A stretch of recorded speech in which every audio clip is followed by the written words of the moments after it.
BMG და Tegeta Holding-ი წარმოგიდგენთ. BMG Autos.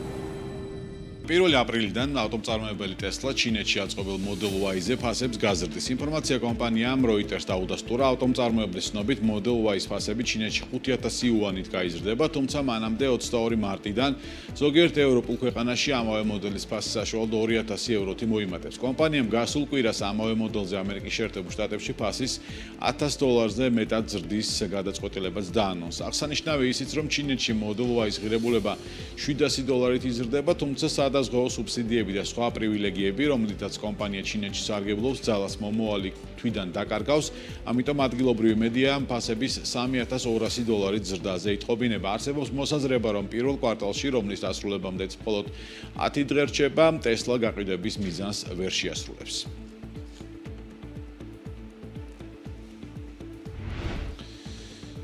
ელექტროავტომობილის მწარმოებელმა სტარტაპმა Fisker-მა საწარმოო პროცესი გარკვეული ვადით შეაჩერა, როგორც კომპანიის წარმომადგენლები განმარტავენ, Fisker-ს წარმოების გაგრძელებისთვის საჭირო ფინანსური რესურსები აღარ აქვს და კომპანია გაკოტრების პირასაა. როგორც ირკვევა, კომპანიას ამჟამად სულ $121 მილიონი ეკვივალენტი ნაღდი ფული აქვს, რაც ოპერირების გასაგრძელებლად საკმარისი არ არის. თუკი Fisker-ის ინვესტორებს კომპანიის გადარჩენა სურთ, მაშინ მათ სტარტაპში დამატებითი კაპიტალის ჩასქმა მოუწევთ. ამჟამად Fisker-ის სამოდელო რიგი მხოლოდ ერთ ელექტრომობილ საშუალო ზომის SUV-ს მოიცავს, რომლის ღირებულება დაახლოებით $45000, ანუ ის კონკურენციაშია Tesla Model Y-სთან. მომხმარებლის მხრიდან დაბალი მოთხოვნის გარდა, Fisker-ს კიდევ ერთი პრობლემა აქვს. ეს საწარმოო ხაზის გაუმართავობა, მაგალითად გასულ წელს მას 10000 ელექტრომობილზე ჰქონდა შეკვეთა მიღებული, თუმცა კომპანიამ მხოლოდ 5000 ერთეულის წარმოება მოახერხა, რის გამოც პოტენციურმა დამკვეთებმა სტარტაპთან თანამშრომლობა შეწყვიტეს.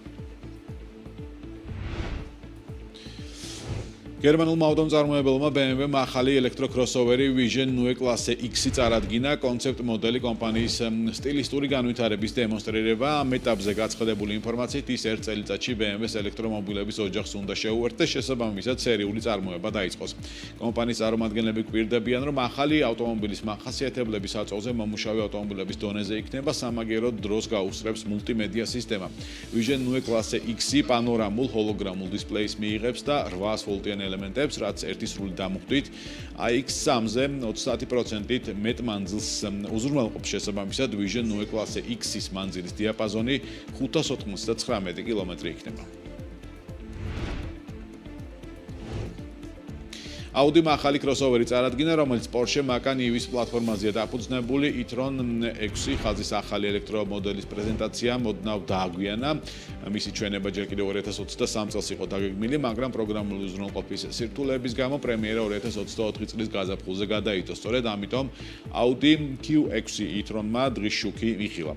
Q6 e-tron-ი გახდა Audi-ის პირველი მოდელი, რომელიც PPE პლატფორმაზე და არქიტექტურაზეა, რომელიც Porsche Macan EV-ისთვის შეიქმნა.